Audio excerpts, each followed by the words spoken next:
Você sabia que Iguatu antigamente fazia parte de Icó?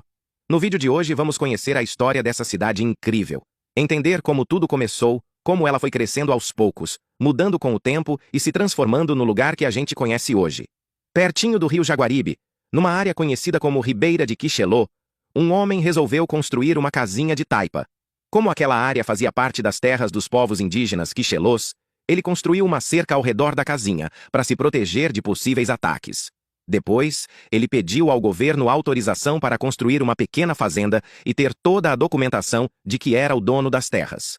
A autorização foi dada e ele passou a ser oficialmente o dono daquelas terras. A fazenda foi atraindo trabalhadores e foi surgindo um pequeno povoado.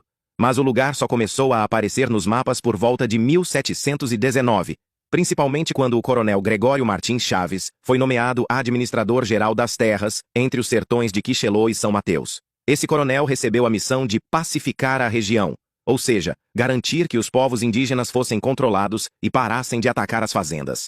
Isso abriria caminho para que a área pudesse ser ocupada e explorada com mais segurança pelos fazendeiros. A missão do coronel Martins Chaves nem foi tão complicada assim.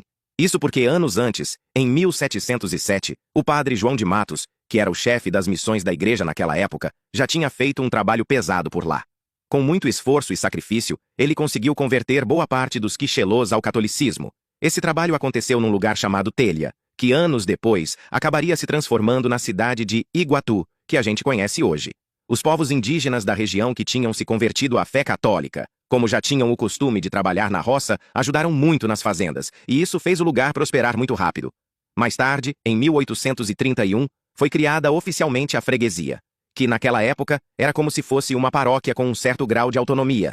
Ela foi dedicada a Nossa Senhora Santana, e isso deu um novo impulso ao desenvolvimento do local, mesmo estando bem distante da sede do governo da província, mais de 400 quilômetros. A igreja de Nossa Senhora Santana foi construída pelos próprios moradores da região, com a ajuda e orientação dos padres jesuítas, que eram missionários da Igreja Católica muito ativos naquela época, principalmente no interior do Brasil.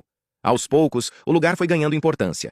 E em 1853 veio uma grande notícia. A povoação seria elevada à categoria de vila, e o lugar passou a se chamar Vila de Telha. Com isso nascia oficialmente o município, que passou a ter sua própria administração e deixou de fazer parte do território de Icó.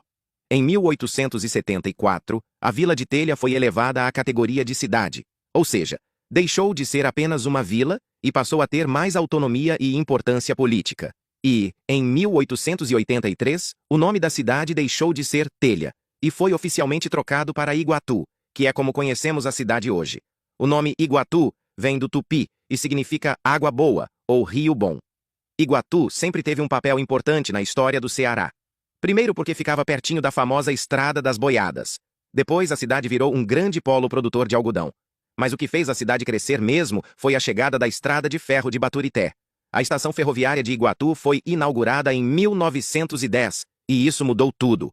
Com o trem chegando, a economia disparou. Começaram a surgir hotéis, fábricas para processar algodão e várias lojas. Com essa novidade, Iguatu virou o principal centro econômico da região, ultrapassando até Icó. Em 1925, inauguraram o Cine Teatro Iguatu, que na época era considerado o melhor cinema-teatro de todo o interior do Ceará. Além disso, várias famílias ricas começaram a construir casas lindas, como palacetes e sobrados, principalmente nas ruas Floriano Peixoto, João Pessoa, Epitácio Pessoa e perto da Praça da Matriz.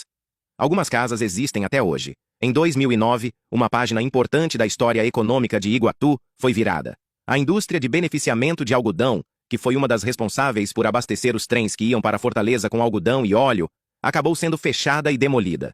No lugar dela, construíram um campus universitário que hoje abriga a Universidade Estadual do Ceará, a Universidade Regional do Cariri e o Instituto Centec, ou seja, o lugar que no passado foi o responsável por fazer a cidade crescer e se desenvolver, virou um polo de educação e conhecimento.